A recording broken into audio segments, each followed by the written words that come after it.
La petición de principio, del latín petitio principii, que significa suponiendo el punto inicial. Es una falacia que se produce cuando la proposición, por ser probada, se incluye implícita o explícitamente entre las premisas. En otras palabras, la falacia de la petición de principio está suponiendo su legitimidad antes de justificarlas. Alguien la da por hecho, pero no la prueba antes. Eso es insertar presuposiciones. Esta falacia es cometida regularmente en los debates, aún en el mundo cristiano. Permítame recordarle que las falacias son consideradas intelectualmente deshonestas. No es conveniente ser descubierto cometiendo falacias. Le muestro un ejemplo de ello y que se cometía mucho en la Edad Media. Abro comillas. Todo acusado de herejía es necesariamente culpable de ella. Dios nunca permitiría que quien no es un hereje fuera acusado de serlo. Cierro comillas. En este argumento, la conclusión está contenida en la premisa, pues decir que todo acusado de herejía ya es culpable está suponiendo su legitimidad antes de justificarlas. ¿No han escuchado el término jurídico presunción de inocencia? Este principio establece que todo ser humano es inocente hasta que se demuestre lo contrario. Esto es un elemento fundamental de un juicio justo y del Estado de Derecho. Pero lo que se decía en la Edad Media era que si alguien era acusado de herejía, ya era culpable. Eso es la falacia de la petición de principio. No se probaba nada, sino que la proposición, por ser probada como conclusión, se asume en algún punto anterior. Se asume en algunas de las premisas. Entonces, no se presentaba ninguna prueba para con el acusado de herejía. Ya simplemente por el hecho de ser acusado, ya era culpable. Pero eso son sofismas o pseudo razonamientos.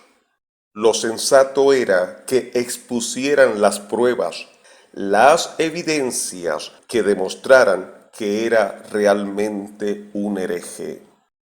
Esa es la debilidad de los amigos que están en contra que la mujer no puede ser pastora o predicadora. Ellos asumen en algún lugar de las premisas que la mujer no puede ser pastora, pero nunca he visto un estudio gramatical serio, el texto en su contexto, que validen sus afirmaciones. Fíjense en unos ejemplos que les quiero dar de varias personas que sostienen que la mujer no puede ser predicadora o pastora. Cuando hablamos de la mujer como pastora, en 1 Timoteo capítulo 2, el apóstol Pablo dice claramente que él no permite que la mujer asuma ese papel, precisamente porque estaría violentando ese orden estructural que Dios creó para la sociedad humana, cómo debería funcionar el hogar, cómo debería funcionar la sociedad y cómo debe funcionar la iglesia. Entonces, en ese sentido, la respuesta es, la Biblia claramente enseña que la mujer no debe ministrar en la iglesia como pastora. Estamos hablando de la casa de Dios. Dice, yo no permito que la mujer enseñe en la casa de Dios, ni que ejerce autoridad sobre el hombre, sino que permanezca callada. Porque Adán fue creado primero, después Eva. Mis hermanos, este texto no podía ser más claro. Pablo prohíbe tajantemente que una mujer enseñe a los hombres en el culto público y que ejerza autoridad sobre los hombres en la iglesia. En otras palabras, lo que Pablo está diciendo aquí es que una mujer no debe asumir el ministerio pastoral, porque eso es precisamente lo que un pastor está llamado a hacer: enseñar y ejercer autoridad. Y a la mujer no se le permiten ninguna de las dos cosas en la iglesia. El punto es, mis amados hermanos, ¿qué es lo que enseña la palabra de Dios? Porque cuando el mundo y aún algunos en la iglesia enseñan algo diferente, nosotros tenemos que decir: sea Dios veraz y todo hombre mentiroso. Este texto está muy claro. Miren, los machos masculinos varones, háganse así en su oído. Repeat, please. Dios mío. La Biblia declara en 1 de Timoteo capítulo 2 los versos del 12 al 15: porque no permito a la mujer enseñar ni ejercer dominio sobre el hombre, sino estar en silencio, porque Adán fue formado primero, después Eva, y Adán no fue engañado, sino que la mujer, siendo engañada, incurrió en transgresión, pero se salvará engendrando hijos si permaneciera en fe, amor y santificación con modestia. Lamentablemente este tema, a pesar de que sí está claro en la palabra de Dios, encontramos que en la iglesia es un tema de mucha discusión al día de hoy. ¿Será que Dios aprueba el pastorado en las mujeres? Pues déjeme decirle que ese ministerio no es bíblico, mi querido hermano. Yo no me imagino al apóstol Pablo viendo este video. Y no se trata, como muchos pueden malinterpretar, de que Pablo fue un hombre machista. Esto no es ni de machismo ni de feminismo. No, esto es hablar conforme a lo que está escrito en la palabra de Dios. Pablo dijo: no permito que la mujer enseñe al varón, porque ella no fue puesta por cabeza. La iglesia que verdaderamente es de Jesucristo sabe que la mujer no está puesta para pastorear. Pero créame, mi estimado hermano, que eso que estamos viendo hoy en día de la mujer ser pastora no tiene respaldo en la palabra de Dios. No tiene ningún sustento en lo que dice la Escritura. Pero el ministerio del pastorado es solo para los varones, mis estimados hermanos. En otras palabras, según Pablo, Dios creó al hombre primero y luego a la mujer, porque Dios estaba pensando en el ministerio que el hombre y la mujer ejercerían en su reino, y en cuyo reino la mujer no debe tener autoridad sobre el hombre. En otras palabras, el apóstol Pablo no permite que la mujer sea pastora de una iglesia. Honestamente, de los ejemplos que he proporcionado, el que hizo un trabajo de investigación más elaborado fue el pastor unicitario Luis Polo. Los demás hablan con mayor debilidad y puedo demostrarlo. Estoy de acuerdo con el pastor Polo cuando refuta a las teólogas feministas de la versión de las Sagradas Escrituras llamada Biblia de la Mujer. También le doy la razón cuando dice que la esposa del pastor no es pastora, sino la esposa del pastor. Eso es muy frecuente, por lo menos en mi nación, que a las esposas de los pastores le llaman pastoras. Dios solo llama a uno para cumplir el rol de pastor. A la esposa del carnicero no se le dice carnicera, al menos que trabaje en la carnicería, pero se le dice esposa del carnicero. Y así sucesivamente en todas las profesiones u oficios.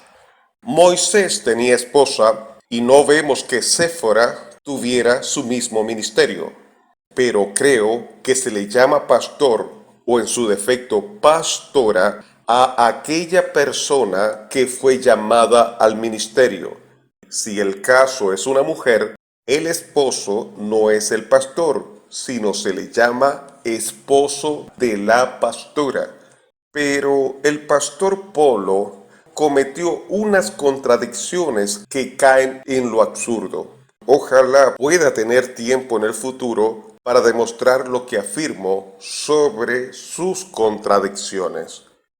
Ahora, la constante en todas las personas que están en contra que la mujer sea pastora o predicadora es que dicen: eso está muy claro en la Biblia, eso está clarito, no requiere anteojos. Sugel Michelin dijo, cito: cuando hablamos de la mujer como pastora, en 1 de Timoteo capítulo 2, el apóstol Pablo dice claramente, repito lo que dijo Sugel, el apóstol Pablo dice claramente que él no permite que la mujer asuma ese papel.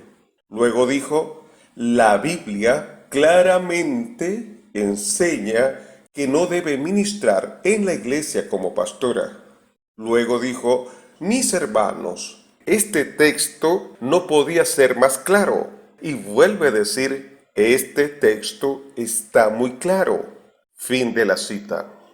Y en un canal YouTube llamado Charles Spurgeon, Sermones Cristianos en Español, dijo, cito, lamentablemente, este tema, a pesar de que sí está claro en la palabra de Dios, encontramos que en las iglesias es un tema de mucha discusión al día de hoy. Fin de la cita. Usa un canal con el nombre de un hombre de Dios, como lo fue Charles Spurgeon, pero para presentar su punto de vista. Si hiciera honor al nombre de este canal, fuera dedicado a la vida y predicaciones de este siervo del Señor. No lo usaría para hacer sus apreciaciones usando el nombre de Charles Spurgeon. Fernando Cabrera del canal YouTube Pentecostales Avivados dijo, cito, pues déjeme decirles que este ministerio no es bíblico. También dijo, la iglesia que verdaderamente es de Jesucristo sabe que la mujer no está puesta para pastorear. Fin de la cita. Y el pastor Polo dijo, cito, en otras palabras, el apóstol Pablo no permite que la mujer sea pastora de una iglesia. Fin de la cita. Como pueden apreciar, sus argumentos están basados en presuposiciones. Dicen que eso está muy claro en la Biblia, pero permítanme demostrarle que eso no es verdad. Para estar claro en la Biblia, debe estar en declaración explícita. Pregunto, dice en 1 de Corintios 14, 34 y 35 y 1 de Timoteo 2, 11 al 15, de manera textual, literal, que la mujer no puede ser pastora. Eso sería declaración explícita. Eso no daría margen de duda. Eso sería irrefutable. Hay muchos mandamientos en la Biblia que están en declaración explícita, que no dejan margen de duda en su interpretación. Por ejemplo, no robarás. Ahí está muy claro ese mandamiento. Dice, no robarás. Otro ejemplo, no matarás. Y en la gracia va más allá cuando dice que el que se enoja contra su prójimo ya es homicida. ¿Acaso aparece así el mandamiento que la mujer no puede ser pastora? No, así no aparece. ¿Se dan cuenta que no está muy claro en la Biblia? Lo que sí está claro es que ellos interpretan así esos textos. Eso quiere decir que si ese mandamiento está, debe ser en declaración implícita y debe ser defendido y demostrado por medio de las premisas. Ahora, ¿dónde están esas defensas por parte de las personas que sostienen que la mujer no puede predicar o ser pastora? no las he visto hasta este momento. Solo he visto que lo dan por hecho y he remitido pruebas en este programa que eso es lo que interpretan, pero no hay un análisis del texto en su contexto. Bueno, eso es la falacia de la petición de principio. Ellos se olvidan de la ley de la razón suficiente. Esta ley sostiene que cualquier afirmación o proposición que acredite la existencia o no de un hecho tiene que estar fundamentada o probada. Repito, tiene que estar fundamentada o probada. Entonces, sea afirmativa o negativa la proposición que la persona defienda, tiene la obligación de emitir las pruebas que le respaldan. Si ellos sostienen que la mujer no puede ser pastora o predicadora, tienen la obligación de emitir las pruebas que le apoyan. Ellos remiten lo que interpretan, pero la veracidad de esa razón tiene que ser demostrada o debe inferirse por la veracidad de las proposiciones. El principio de razón suficiente caracteriza uno de los rasgos esenciales del recto pensar lógico, que es la demostrabilidad. Repito, que es la demostrabilidad. Ellos tienen que demostrar lo que interpretan, no darlo por hecho, como lo hacen, y se eximen, se abstienen, se inhiben, se privan de cumplir con el procedimiento de la ley de la razón suficiente. Según dice la Real Academia Española en su diccionario, un dogma es un postulado que se valora por su condición de firme y verídico y al cual se reconoce como una afirmación irrefutable, frente a la cual no hay espacio para réplicas. Un dogma es una doctrina sostenida por una religión u otra organización de autoridad y que no admite réplica, es decir, es una creencia individual o colectiva no sujeta a prueba de veracidad, cuyo contenido puede ser religioso, filosófico, social, sexual, etc., impulsado por una utilidad práctica. La enseñanza de un dogma o de doctrinas, principios o creencias de carácter dogmático se conoce como adoctrinamiento, cierro comillas. Pero el empleo peyorativo de dogma, repito, empleo peyorativo de dogma, se desprende de su carácter de creencia, idea o principio aceptado o impuesto sin discusión ni rigor científico. Así, se considera dogmática una afirmación que carece de fundamento real. Eso es lo que pienso de las personas que sostienen que la mujer no puede ser pastora o predicadora. Ellos son dogmáticos en su sentido peyorativo. Tienen ese postulado que creen que es firme y verídico y lo consideran irrefutable y no hayan espacio para la réplica. Pero hasta ahora carecen de una verdadera discusión donde se involucre la implicación, la inferencia, la contradicción, etc. Es decir, ellos necesitan justificar las conclusiones con evidencia adecuada. Como dicen algunos especialistas, cito, en la actualidad, el dogmatismo vinculado a las ideas eclesiásticas puede entenderse desde tres perspectivas diversas entre sí. Desde el punto de vista del realismo ingenuo. ¿Qué es el realismo ingenuo? Es donde se admite la posibilidad de que ciertas cosas existen sin buscar la prueba de ellas. Este realismo está relacionado íntimamente con el conocimiento vulgar.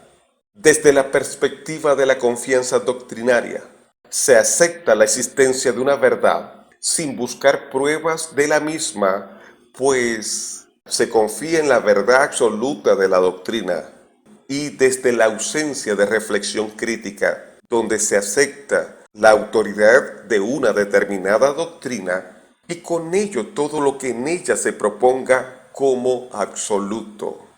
Una absoluta sumisión a una determinada creencia. Fin de la cita. Desde el aspecto del realismo ingenuo, esto ocurre con gente simple. La Biblia dice que el simple todo lo cree. Aceptan una doctrina sin buscar las pruebas de ellos. Desde el aspecto de la confianza doctrinaria, esto ocurre por una enseñanza u doctrina heredada en un momento determinado y no es revisada, pues se confía que esa doctrina es verdadera. Y el aspecto de la ausencia de reflexión crítica, esto ocurre por no recapacitar sobre lo que se establece, sea por miedo o por confianza excesiva en los maestros, no haciendo honor a lo que dice en la Biblia, 1 de Juan 2:27. Pero la unción que vosotros recibisteis de él permanece en vosotros, y no tenéis necesidad de que nadie os enseñe, así como la unción misma os enseña todas las cosas, y es verdadera, y no es mentira, según ella os ha enseñado, permaneced en él. Pienso que las personas que están en contra que la mujer sea pastora incurren en estos tres aspectos del dogmatismo. Algunos son dogmáticos por el realismo ingenuo, debido a que son neófitos y no tienen la disciplina de investigar por sí mismos y la aceptan sin cuestionar nada. Pero pienso que son más los dogmáticos desde la perspectiva de la confianza doctrinaria. Es decir, se confía en esa doctrina como la verdad absoluta, sin buscar las pruebas de la misma. Para muestra un botón. Los ejemplos que he mostrado en este programa lo dan por sentado en una premisa, pero no tienen la dignidad de demostrarla con los procedimientos requeridos. Los que son dogmáticos por la confianza doctrinaria tienen celo de esa doctrina, pero no conforme a ciencia. Y otros son dogmáticos por la ausencia de reflexión crítica, es decir, aceptan la autoridad de esa doctrina y con ello todo lo que en ella se proponga como absoluto, hay una absoluta sumisión a esa creencia. No sé si es porque están sinceramente equivocados que ellos crean que es correcta su interpretación. Es por eso que digo que están sinceramente equivocados y es posible que basados en esa seguridad dicen cosas como estas. Sujel Michelén dijo, cito, el punto es, mis amados hermanos, ¿qué es lo que enseña la palabra de Dios? Porque cuando el mundo y aún algunos en la iglesia enseñan algo diferente, nosotros tenemos que decir, sea Dios veraz y todo hombre mentiroso. Fin de la cita. O Fernando Cabrera, de Pentecostales Avivados, dijo, cito, la iglesia que verdaderamente es de Jesucristo sabe que la mujer no está puesta para pastorear. Fin de la cita. Pero el punto con Sujel Michelén es que estoy de acuerdo que no se debe enseñar algo diferente a la palabra de Dios y tenemos que decir, sea Dios veraz y todo hombre mentiroso. Pero él ha demostrado no lo que dice la Biblia, sino lo que interpreta de ella. Eso no es lo mismo. Y lo preocupante es que sus palabras pueden ser tomadas como manipuladoras, al igual de lo que dice Fernando Cabrera, como algo para ejercer presión en los creyentes porque están con la sugestión que si no se piensa como ellos, son mentirosos, cuando en realidad no han podido demostrar que esa doctrina realmente es bíblica, cumpliendo con la demostración que se exige cuando un mandamiento proviene de declaración implícita. Y lo que dicen ellos no lo dice la Biblia, sino es lo que interpretan ellos. Afirman que eso lo dice la Biblia. Pero lo que se puede ver es la falacia de la petición de principio, es decir, han insertado la presuposición en una de las premisas, pero sin cumplir con el rigor de demostrarla. El título del mensaje: la falacia de la petición de principio y los que están en contra que la mujer sea pastora. ¿Y quién les habló? Su amigo Omar Duareb.